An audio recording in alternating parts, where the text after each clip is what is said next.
Jati mori jetën të ëmës, djali e mbajti në krah deri në spital. Tragjedia e familjes shqiptare në Greqi.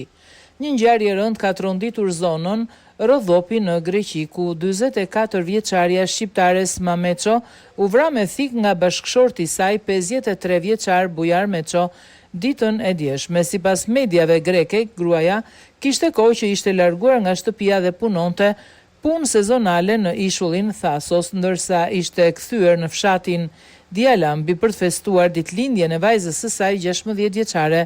Festimi familjar përfundoi në tragjedi. 53 vjeçari dyshohet se sulmoi gruan dhe goditi me thik në qafë, duke i shkaktuar asaj plag fatale. Pas ngjarjes, djali 19 vjeçari çiftit e mori nënën e tij të gjakosur në krah dhe e çoi në spital me shpresën se mund ta shpëtonte.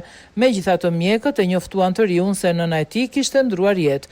Ndërkohë, vajza 16 vjeçare, e cila ndodhej në një dhomë tjetër të banesës, dyshohet se ka telefonuar autoritetet për të njoftuar për sulmin. Të dy fëmijët ndodhen në gjendje shoku.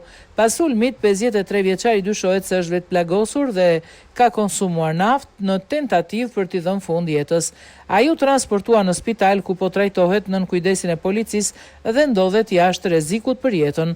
Policia ka sekuestruar 2 thika nga vendi i ngjarjes, ndërsa hetimet vijojnë për të zbardhur plotësisht rrethanat e krimit.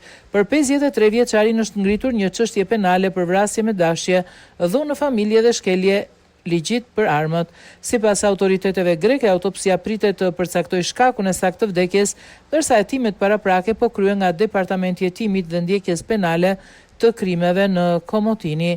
Një tjetër detaj i rëndësishëm i bërë publik nga autoritetet është se në vitin 2022, në Heraklion të Kretës, 53 vjeçari ishte arrestuar për kërcënime në familje ndaj të njëjtës grua.